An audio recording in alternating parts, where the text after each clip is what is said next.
আজ অনেকদিন পরে তেলকই বানাচ্ছি। তো চলো তোমাদেরকে দেখাই আমি কি করে তেলকইটা বানাই। আর তোমরা কিভাবে করো আমাকেও কমেন্টে দেখো জানিও। দুইজন তো এই মানুষ দেখো কত মাছ দুজন নিয়ে মানুষ এসেছে, কতগুলো দেখেছো? মাছ এনে ইলিশ রেখে মাছ দিয়েছে। আর তো যাই হোক কাতল, আজকে বাবা চিংড়া আসবে তাই কাতলগুলো। মানে মাছ হ্যাঁ, দুজন মানুষ রেখেছে। এত মাছ ঠিক খাওয়া আছে। যায়? তো কি আজকে বলবো কই বলো। মাছটা করবো বিরক্তর একটুখানি। যন্ত্রণায় আমি তো একদম এই পাগল জন্য হয়ে কই যাচ্ছি। এই মাছটা আমি মাছ মাছ। কেটে ধুই মানে কেটে তো দিয়েছে, ধুয়ে টুয়ে আমি রেডি করে মাছটা ভাজা করে নিলাম হালকা একটু। এই যে এখানে ভাজা হচ্ছে। তো মাছ ভাজাগুলো হয়ে গেল আর এদিকে সব আমি রেডি করে রেখেছি, পেঁয়াজ কুচি, পেঁয়াজ বাটা, আদা বাটা, রসুন বাটা সব। তারপর গরম গরম তেলে আমি একটুখানি চিনি দিলাম। চিনি দিলে কালারটাও ভালো আসে আর কি। তো চিনি দিয়ে তারপর আমি একটুখানি গোটা গরম মশলা একটুখানি গুঁড়ো করে, তো ওটা থেতো করে আর কি দিয়ে দিলাম গরম তেলের মধ্যে। দিয়ে তারপরে আমি পেঁয়াজ কুচিগুলোকে দিয়ে দিব।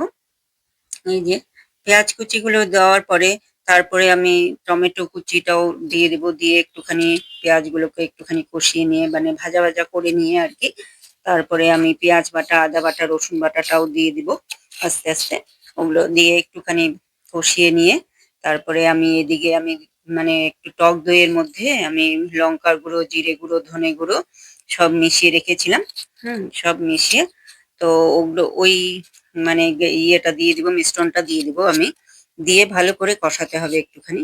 কষিয়ে নিয়ে তো অনেকে এটা একসঙ্গে মাখিয়ে নিয়ে বসিয়ে দেয়, তো আমি ওটা পারি না কারণ ওটা না উল্টাতে হয়, আমি ওইভাবে মানে কড়াইটা তুলে উল্টাতে পারি না আর কি। তো যার জন্য আমার একটু অসুবিধা হয়। তো এই জন্য আমি এইভাবে মানে আলাদা আলাদা করে করি আর কি। তো আমি মশলাটা আগে কষিয়ে নিলাম। কষিয়ে নিয়ে তারপরে আমি হালকা একটুখানি জল দিব, বেশি জল দেওয়ার দরকার নেই, একটু গ্রেভি টাইপের হবে আর কি।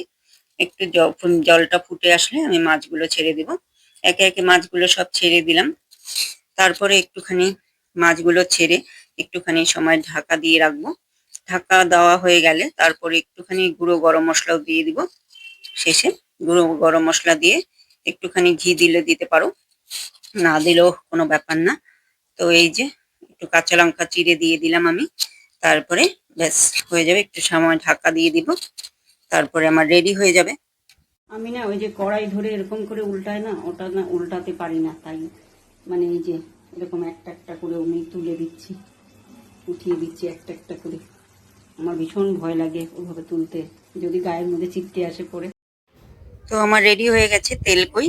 তো তোমরা আমার চ্যানেলটা সাবস্ক্রাইব করে দিও যদি সাবস্ক্রাইব না করে থাকো, আর এরকম